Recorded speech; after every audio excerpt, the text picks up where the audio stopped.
అల్లూరి సీతారామరాజు జిల్లాలోని విలీన మండలాల్లో వరద ఉధృతి కొనసాగుతోంది. 80కి పైగా గ్రామాలను వరద చుట్టుముట్టింది. సోకిలేరు వాగు ప్రవాహంలో 45 గ్రామాలకు రాకపోకలు పూర్తిగా బంద్ అయిపోయాయి. విఆర్పురం మండలం శ్రీరామగిరి, చొక్కనపల్లి, గుండుగూడెం, కొత్తూరు, కల్తునూరు ఈ గ్రామాల్లో నివాసాల్లోకి వరద నీరు చేరింది. ప్రభుత్వం పట్టించుకోకపోవడంతో వరద బాధితులు కన్నీరు మున్నీరవుతున్నారు. రైట్, ఒకసారి మా కరెస్పాండెంట్ హరీష్తో మాట్లాడదాం. చింతూరు ఏజెన్సీ ప్రాంతంలో ఉన్నట్టుగా తెలుస్తోంది. హరీష్, ఏంటి మీరు దగ్గర ఉన్న పరిస్థితి? చాలా గ్రామాల మధ్య రాకపోకలు పూర్తిగా స్తంభించిపోయాయని తెలుస్తోంది. చాలా వాగులు పొంగి పొరుగుతున్నాయి, చాలా బ్రిడ్జిలు కూడా నీట మునిగాయనే వార్త చూస్తూ ఉన్నాం. గోదావరి ప్రవాహం అంతకంతకు పెరుగుతున్న నేపథ్యంలో ఏంటి సిచ్యువేషన్? అప్డేట్ చెప్పండి. హరి, ఈ సీజన్లో గోదావరికి ప్రస్తుతం మూడోసారి వరద వచ్చిందని చెప్పాలి. గోదావరికి అత్యధికంగా వరద వస్తే తీవ్రంగా ప్రభావితం అయ్యే ప్రాంతాలు ఏజెన్సీలో ఉన్న చింతూరు, విఆర్పురం, కోనవరం, ఎటపాక మండలాలు ఎక్కువ ప్రభావం చూపిస్తాయి. ఎందుకంటే గోదావరితో పాటు శబరి, అదేవిధంగా కొండవాగులు కూడా ఇక్కడ ఉధృతంగా ప్రవహిస్తాయి. దాని ప్రభావంతో ఈ ప్రాంతానికి కనెక్ట్ అయి ఉన్న ఒకవైపు ఒరిస్సా, ఛత్తీస్గఢ్, తెలంగాణ రాష్ట్రాలకు పూర్తిగా రాకపోకలు నిలిచిపోయే పరిస్థితుంది. ఇక్కడ వాగులు పొంగటం వల్ల సోకిలేరు వాగు రోడ్డుకి అడ్డంగా రావడంతో చింతూరు, విఆర్పురం మండలాల మధ్య రాకపోకలు నిలిచిపోయాయి. అదేవిధంగా ఇప్పుడు మనం చూస్తున్నాము నిమ్మలగూడెం ప్రాంతం. ఒకవైపు ఒరిస్సా స్టేట్ ఉంది, అక్కడ మనకి సుదూరంగా ఉన్న ప్రాంతాల్లో అక్కడ లారీలు కనబడుతున్నాయి. ఆంధ్రాలోకి రావాలంటే ఈ ప్రాంతాన్ని దాటి రావాల్సి ఉంటుంది.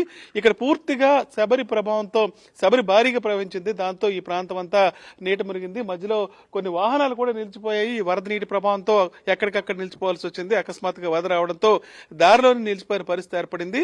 ఇవి రావాలి అంటే ఖచ్చితంగా వరద ప్రభావం తగ్గితే తప్ప బయటకు వచ్చే పరిస్థితి లేదు. ఇది 326 జాతీయ రహదారి. ఇది ఆంధ్ర నుంచి ఒరిస్సాను కనెక్ట్ చేసే జాతీయ రహదారి. ఇప్పుడు మనం చూస్తున్నాం ఇదంతా కూడా. ఇది పూర్తిగా జలమయం అయిపోయింది. ఈ ప్రాంతం చుట్టుపక్కలంతా దాదాపు కిలోమీటర్ మేర ఈ ప్రాంతం అంతా వరద నీరు రావడంతో వాహనాలు ఎక్కడికెక్కడ నిలిచిపోయి, మరోవైపు ఒరిస్సా వైపు కూడా చాలా వాహనాలు నిలిచిపోయినట్టు తెలుస్తుంది. ఈ ఆంధ్ర వైపు ఉన్న వాహనాలన్నీ కూడా వెనక్కి మళ్లించడం జరిగింది. ఈ ప్రాంతానంతా పోలీసులు అదేవిధంగా అధికారులు తమ ఆధీనంలో తీసుకుని ఇక్కడికి వాహనాలు ఇవి రాకుండా చూస్తున్నారు. మరోవైపు భద్రాచలం దగ్గర కోనవరం భద్రాచలం వెళ్లే రహదారి కూడా ఈ వరద నీటితో ముంపారిన పడింది. దాంతో ఆంధ్ర, తెలంగాణ రాకపోకలు కూడా పూర్తిగా నిలిచిపోయిన పరిస్థితి ఏర్పడింది. భారీగా ఈ 3 మండలాలపై ఎక్కువగా ప్రభావం చూపించడంతో దాదాపు 80 గిరిజన గ్రామాల మీద ఈ వరద ప్రభావం పడింది. మండల కేంద్రాల నుంచి 45 గిరిజన గ్రామాలకు రాకపోకలు అయితే పూర్తిగా నిలిచిపోయాయి. వీటిలో ముఖ్యంగా కోనవరం మండలం, చింతూరు మండలం చూసుకుంటే అనేక ప్రాంతాల్లో ఊరి చివరి కాలనీల్లోకి ఎక్కువగా వరద నీరు రావడం జరిగింది. కోనవరంలో అయితే ఉదయ భాస్కర్ కాలనీ, అదేవిధంగా గిన్నెల బజార్, ఈ ప్రాంతం అంతా కూడా జనంతో నిండి ఉంది. ఈ ప్రాంతంలోకి వరద నీరు ప్రవేశించింది.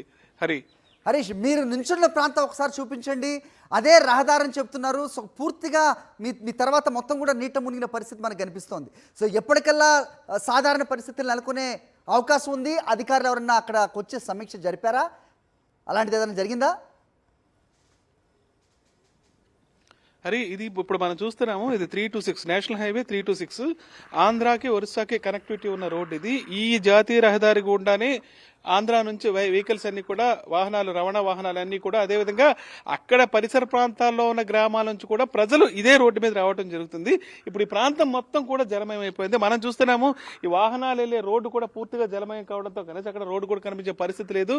ఇక్కడి నుంచి కాస్త ముందుకెళ్లే కొద్దీ దాదాపు 5, 10, 15 అడుగుల లోతు కూడా ఉంది. దాంతో ఈ ప్రాంతంలో రాకపోకలు అయితే పూర్తిగా నిలిచిపోయాయి. ఓకే హరీష్, కోనవరం శబరి గోదావరి సంగమం వద్ద గోదావరి ప్రవాహం 46.68 అడుగులకు చేరినట్టు తెలుస్తోంది. పులిపాక వద్ద కోనవరం, భద్రాచలం ప్రధాన రహదారిపైకి వరద పోటెత్తడంతో ఏపీ, తెలంగాణ మధ్య పలు గ్రామాలకు రాకపోకలు నిలిచిపోయాయి. చింతూరు మండలం నిమ్మలగూడెం వద్ద నేషనల్ హైవే 326 దగ్గర వరద నీరు చేరి ఏపీ, ఒడిశా మధ్య రవాణా వ్యవస్థ పూర్తిగా స్తంభించిపోయింది.